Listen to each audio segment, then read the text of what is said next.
Jesus, Sarah, how could you seriously get all the way home and realize you forgot your entire purse at work? Because I'm an idiot, that's why. I'd probably lose my damn head if it wasn't stuck to my neck.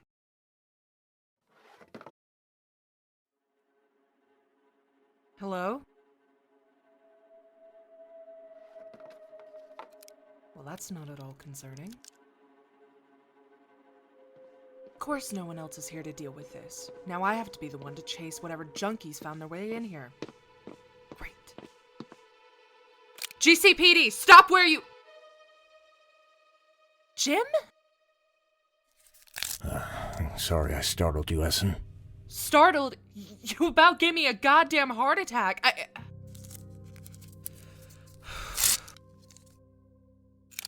What the hell happened to you anyway? Don't worry about it. I'll be fine. You don't look fine. Just drop it, okay? Well, at least let me help you. I don't need any help! Oh, Jim. Flass did this, didn't he?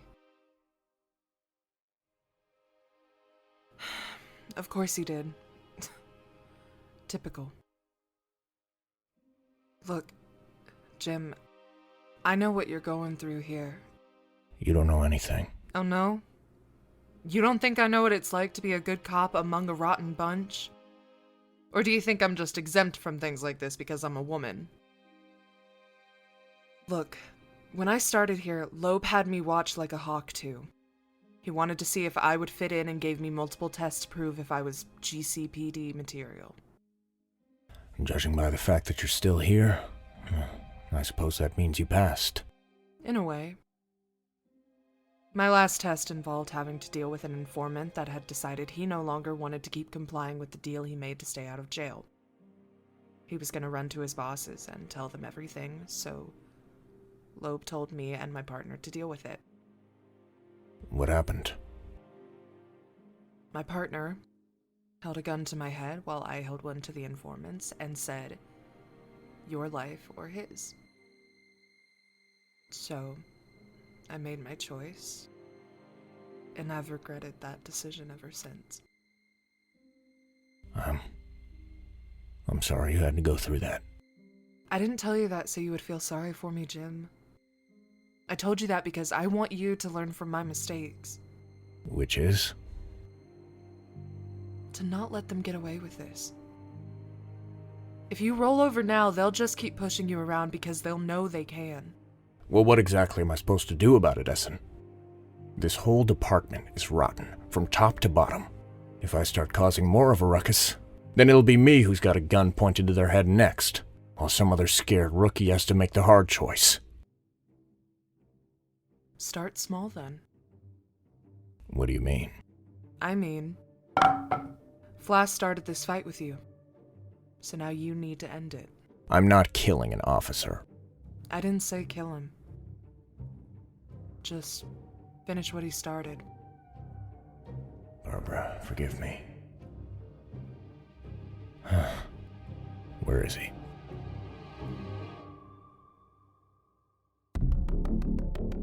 CBW Productions and the Knighthood Project present Batman, Year One. Written by Wyatt Bowden. Edited by Joseph E.W. Produced by CBW and the Knighthood Project.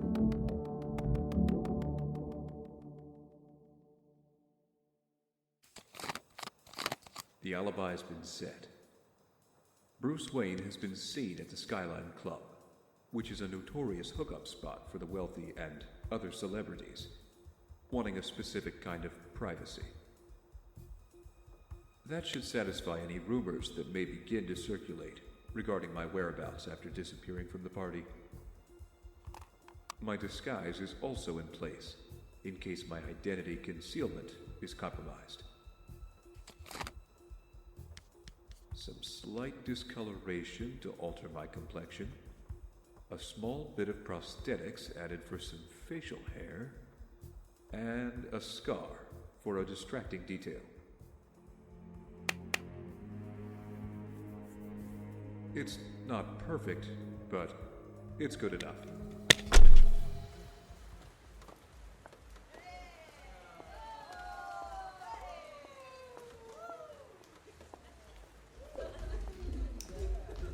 It was a 20-block walk from the parking garage to the Park Row district. The walk did me good, though. Allowed me to familiarize myself more with the lay of the land. From down here, I can finally see the enemy. It's a shame what's happened here. Park Row used to be a quiet neighborhood for families and locally owned businesses. Now there's still small businesses. It's just louder and more ostentatious. Hey, sweetie. You're looking cold. Want to come inside and warm up with me? Not tonight, but here. Take this as my apology for refusing your company. Oh, apology accepted. Better luck next time, I guess.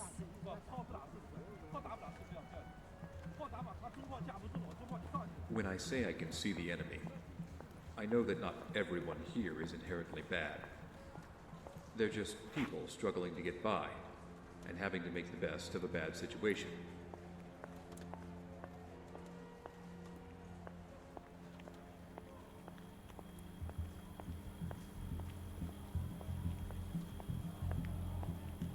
When I speak about the enemy, this is who I'm referring to.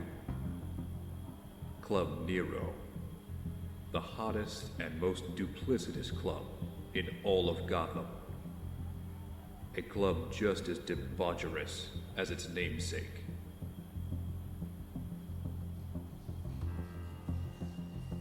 From down here, it seems like just any other club dedicated to greed and corruption. But truthfully, it's just a grand monument to its owner, Carmine Falcone. From up there, in his top floor office, he presides over it all while looking down on everyone inside. He thinks of it like his castle, an unbreachable fortress. Maybe on the inside it is, but I doubt he ever suspected a breach from the outside. Tactical climbing gear? Check. Identity concealment? In place. All right, Bruce. Let's go.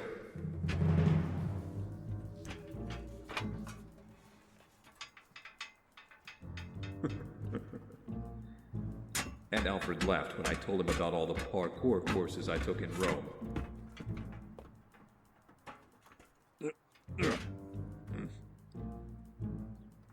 Although that wasn't the only thing I learned in Rome, I spent quite a bit of time in the museums and libraries as well, so I could educate myself on their history, since Rome has also had their own downfalls throughout history.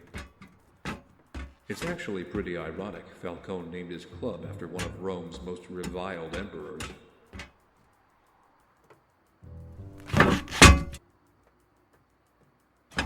In a lot of ways, Falcone has almost fashioned himself as a modern-day hero, whether intentionally or not. He's beloved by most of those he preys upon, the people who would owe him favors for his generous contributions. He's hailed as the silent benefactor lining all the police force's pockets with dirty money.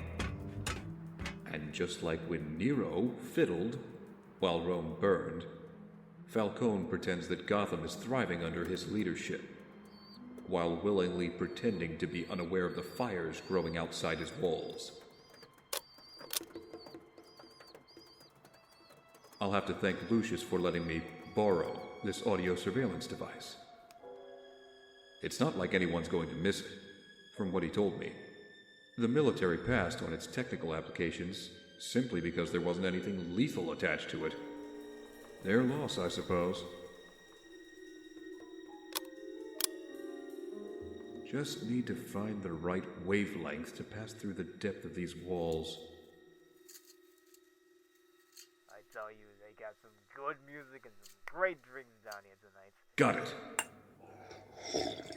Man, whatever the bartender's putting in these drinks, it's strong as shit. I feel like I'm floating inside this room. Whoa, whoa. That was almost bad just then, but I still got the magic touch. Yeah. Mr. Maroni, why don't you have a seat and try to calm down before... You don't need to worry about me, Thompson. I mean, just look at me. I'm light as a feather. Oops. Yeah.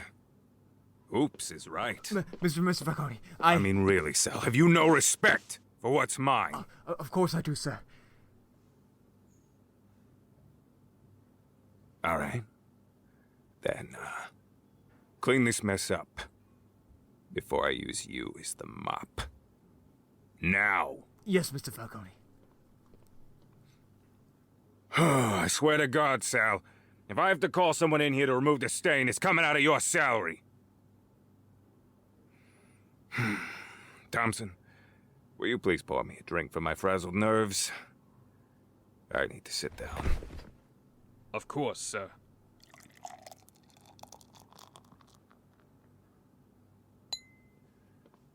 Judging by that heavy sigh, I take it the meeting didn't go well with the Wayne kid? You could say that. Kid basically told me to kick rocks. What? Even after you went to the trouble of coming to him? How about we dial down the outrage and you get the cleaning before your fruity cocktail stains my rug, yeah? Yes, sir.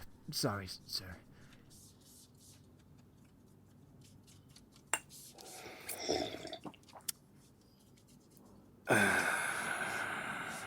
No.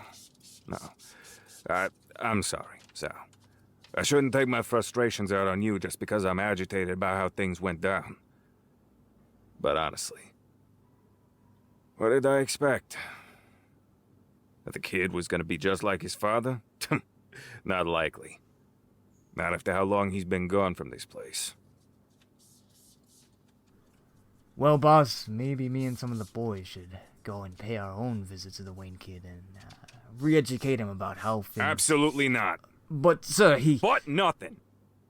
He may not have given me the warmest reception, but that's still my godchild, and I will not dishonor the promise I made to his father. Alright, but still, though, you could be more grateful about your temperament. Grateful or not, I swore to Tommy I would never bring harm to his son the day I accepted the title of Godfather. And, despite whatever Bruce may think of me, I am a man of my word.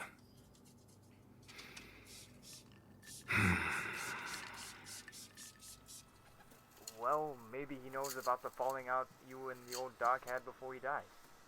Falling out? Maybe. I guess that would make sense. I mean, how Tommy and I left taking... What the hell do you think you're doing up here? Don't feel much for talking, huh? All right. Well, let's see how talkative you get after I haul you into the box. The mission's blown for tonight. I need to get out of here. Well, what are you gonna do now, smart guy? There's nowhere to go. Nowhere but down. What? What?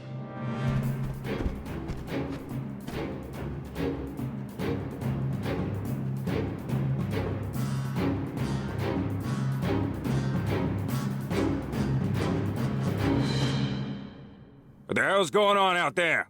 Apologies, sir. We had an intruder out here. On my goddamn roof! Yes, sir. Well, do you have them in hand? No, sir. He sort of jumped off the roof. Hey! On second thought, it doesn't matter. Just make sure this gets handled and that doesn't happen again. What is it now? Is this a bad time? Oh! Selina. Come in. Oh, forgive me, mio tesoro. I was just finishing up with an, unpleasant conversation. It certainly seemed He did. Yeah, well. Unfortunately, I don't exactly always hire the brightest bulbs in the pack. Isn't that right, Salvatore? What happened here? Sal, had a little, accident. I thought you were house trained. Haha, very funny. Alright, you can stop. It's probably as good as it's gonna get.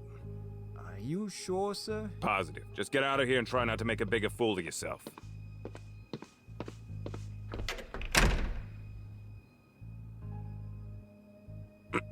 So, what brings you by? I don't usually see you until the new month starts. Well, yeah, that's the thing. I kinda need a little more money to get through the rest of this month. More money? Even despite the generous stipend I give you every month? Your stipend may have been generous 3 years ago, but that didn't exactly stop everything else from getting more expensive around us. You sure that's the case? I know how expensive your tastes run. Really? You think I'm that irresponsible? I don't know what to think when I only ever see you when you want money, Dolce Amore. Can we please skip the lecture and we just get to the part where you tell me if you'll help me or not? You sure you want cold dress like that? I could have someone grab you a nice coat. Carmine!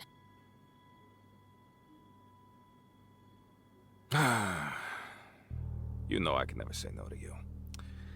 Tell you what. I can't give you much right now, but I can at least give you the last couple hundreds out of my wallet. You really expect me to believe that's your last couple hundreds? You really gonna bite the hand that feeds? I guess not. You'll get this now, and then next month your stipend will get increased by an extra 500. It's the best I can do without hitting the books. Well, it's better than nothing, I guess. But on one condition. Which is? You gotta come by and see me more often than just when you need money. I miss seeing this pretty face. It's like getting to see your mother again when you're here. So, you think you can do this one little thing for your old man? I'll do my best, Dad. Va bene. Hearing you say that is always music to my heart. Oh, hate to rush you out, Gattino, but I have another meeting that should be heading this way soon, and I'm sure Stan is out there looking for you. I'm sure he is. But no worries. I'll get out of your hair. Thanks again for this. Anything for you, Kuwari. Give my best to Holly. You're fast, huh? What good would that do? You hardly even give it to me.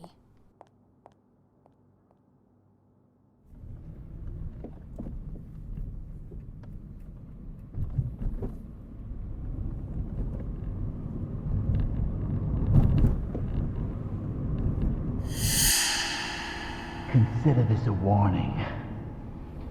Get with the program and stop rocking the boat, or else. Who knows what might happen next? Think of that. Pregnant wife of yours, Jimmy.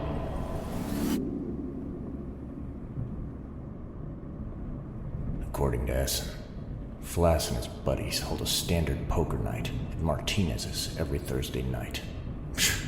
More than likely, they just went back here after finishing up with me in the garage.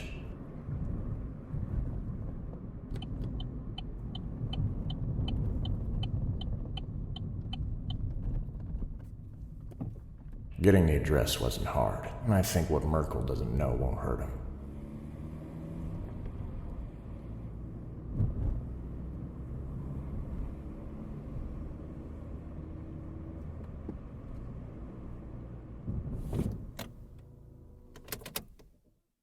All right, and now we wait. What the hell am I doing here? Is this really worth all the trouble I'm going through, just because a bunch of crooked cops decided to haze me?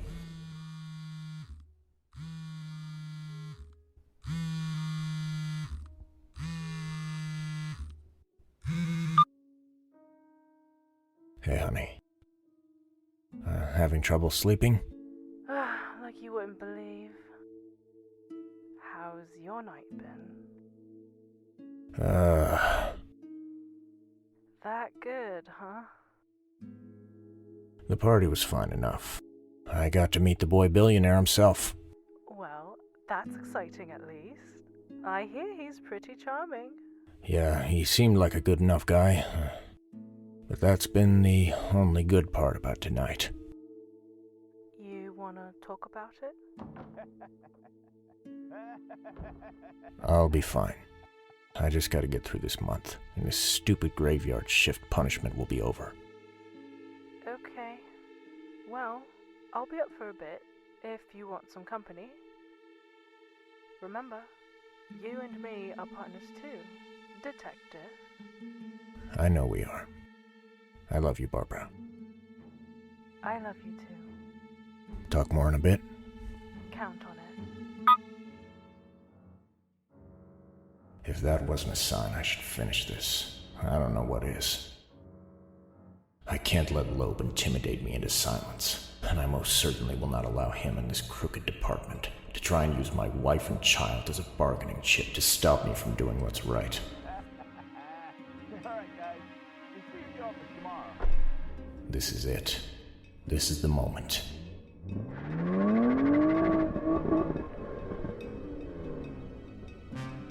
First, we get somewhere a little more secluded. Then, we finish this.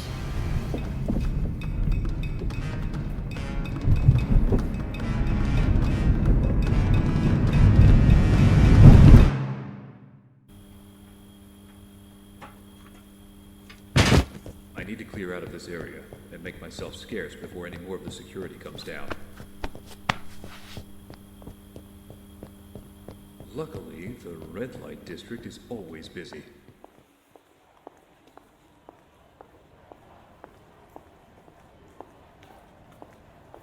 From this point on, this is purely a reconnaissance mission. I cannot allow myself to react to anything unless my life depends on it.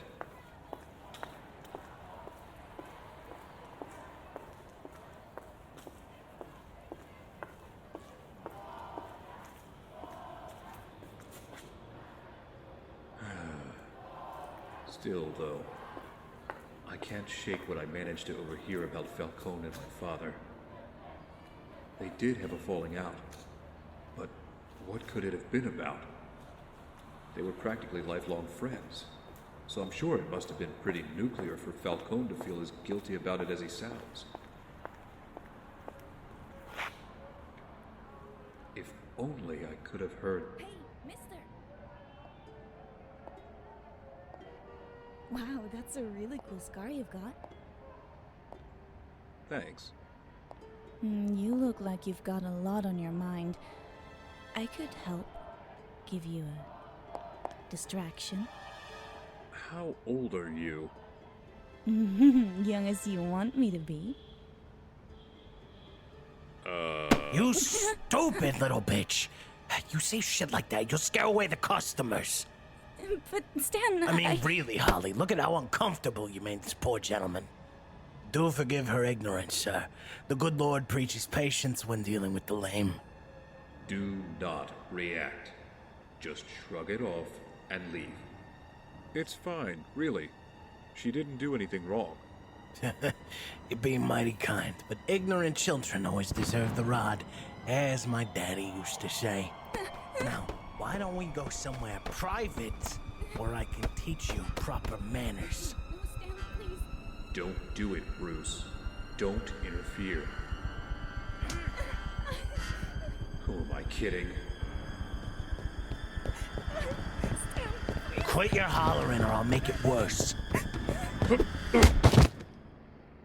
Leave her alone. The hell's your problem, Jethro? I ain't got no quarrel with you. People like you are my problem, Jethro. You know what? Now I'll get a better chance to have a proper look at you. Whole getup just screams undercover pig. I'm not the police. I'm much worse.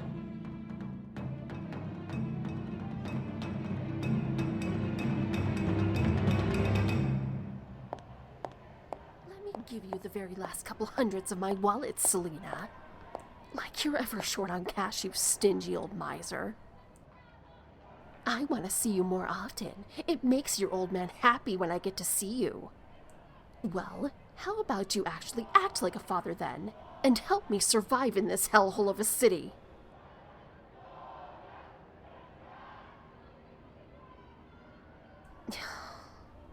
Honestly, though, why do I even bother?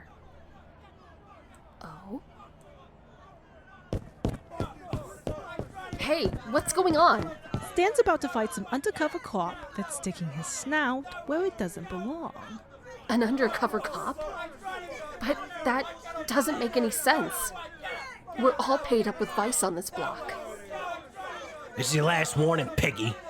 Scurry off before I give you an even bigger scar that really makes you squeal. I'm shaking. Really. Oh, you lousy. No good. Holy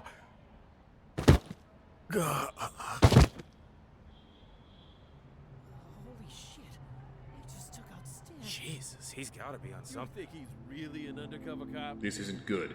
I need to get out of here before things escalate. What the hell are you idiots waiting for? Christmas?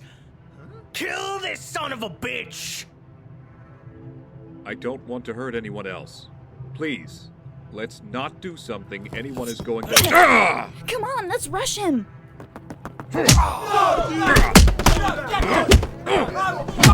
Fight me,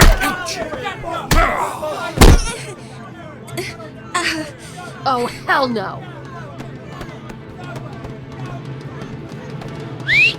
Hey, asshole! First you hurt my boss, then you hurt my friend.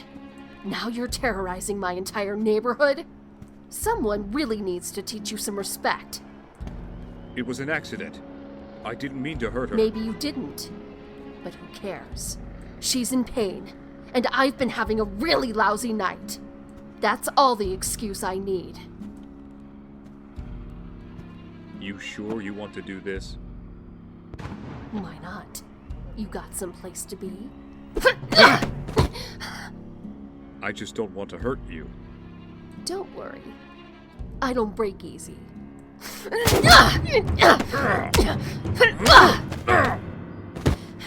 Still worried about hurting me?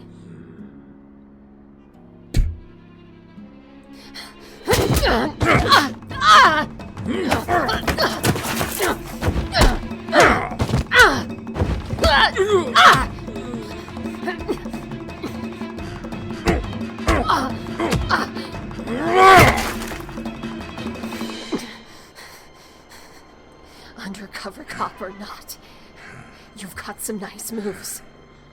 So, do you? Thanks.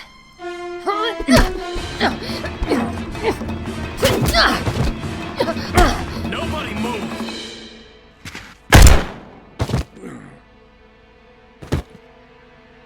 Jeez, Eddie, why'd you shoot? He wasn't moving. Yeah, well, he was gonna.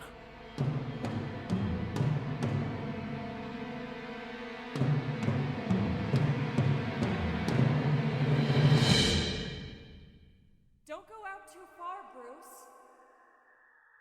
Listen to your mother, son. Stay where we can see you.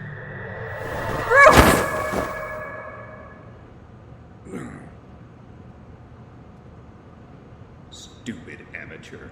Ugh. Why didn't I wear body armor? Where am I? Ugh.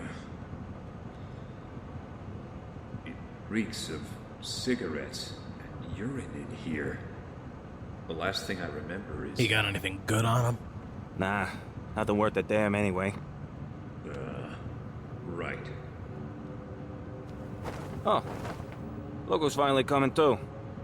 I thought you were just gonna bleed out all over the seat. Let me out of here. Oh, we will, just...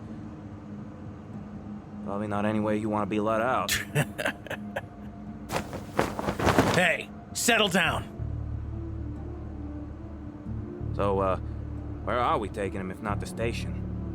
Well, it's like you said. It's not like there's anything worth a damn on him, so we're just gonna take him to the junkyard, put him in one of those beat-up old cars waiting to get crushed, then poof, like he never even existed.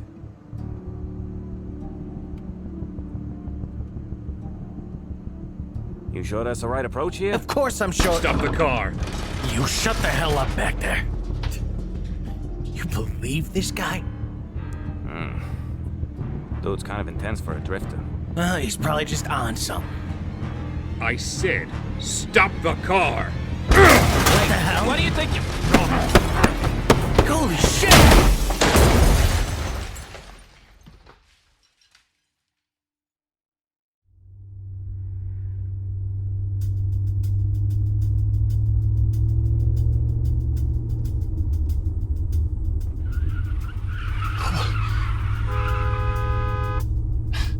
What the hell?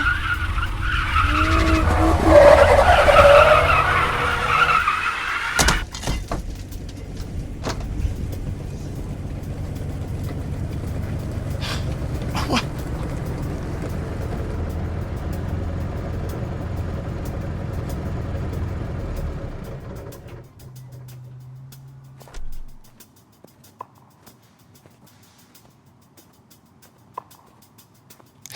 I hope you know who you're messing with, dirtbag. I'm a GCPD officer. Don't oversell yourself, Flass. You're more of a hired thug than any kind of law enforcement. Who the? Jimmy? Wow, I gotta say, this is a surprise. How about you keep your hands where I can see them, and away from your sidearm?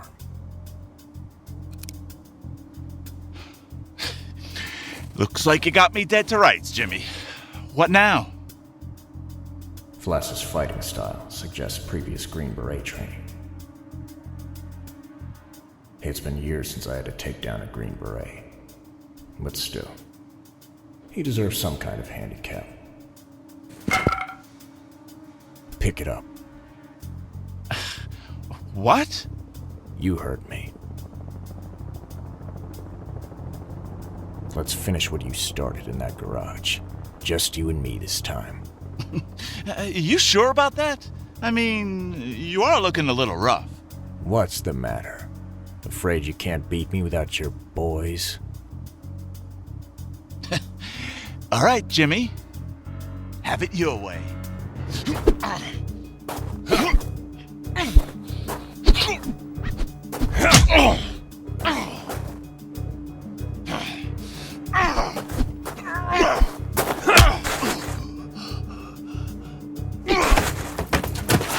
I got you now, you cocky shit. Damn it. Rethinking things now that you can't see so well? I didn't say stop, did I?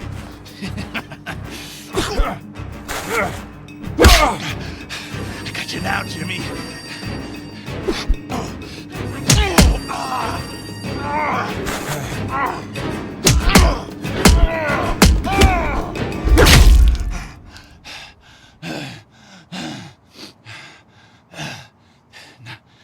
Not bad, Jim. Shut the hell up and listen for once in your goddamn miserable life.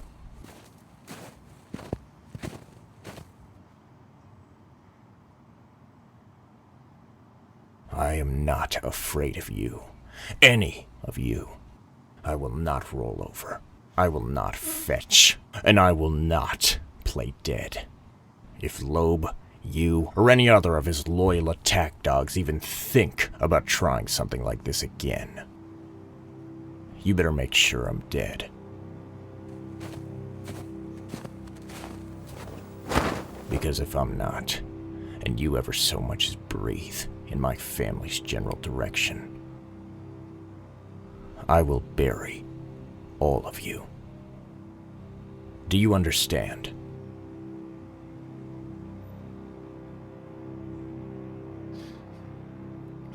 Jimmy. Do you understand?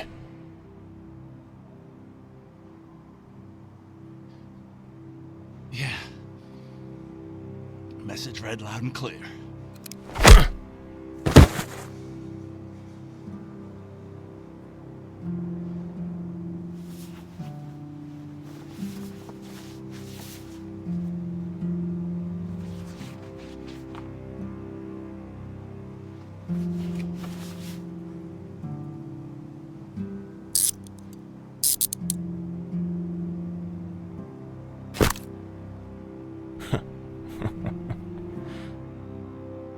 He'll never report it. Not Flass. Knowing him, he'll make up some story that involves over a dozen assailants. But he'll know.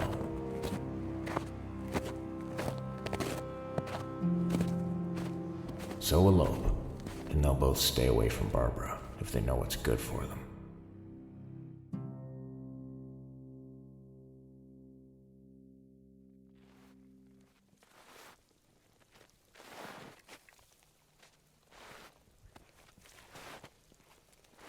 I need to get my bearings. Those officers drove me so far away from where I parked the car. I had to come up with a new exit strategy after the crash. I think this is the road back to the Palisades.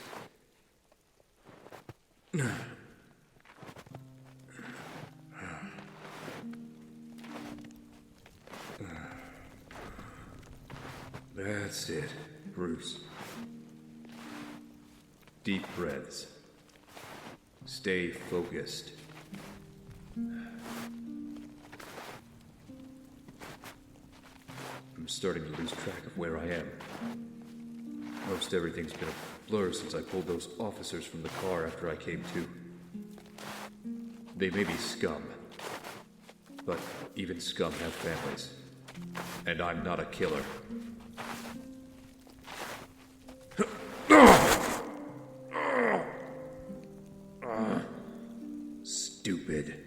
Stupid amateur. None of this should have happened tonight.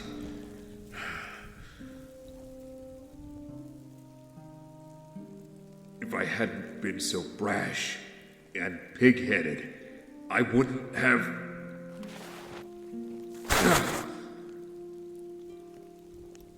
I should have listened to Alfred.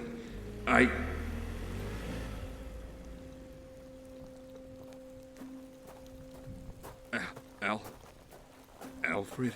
Oh my god! Wait a minute. Bruce? Bruce? Mom, is that you? Bruce, are you alright? What happened to you? I'm sorry, Mom. I didn't mean to fall down. I just... Bruce!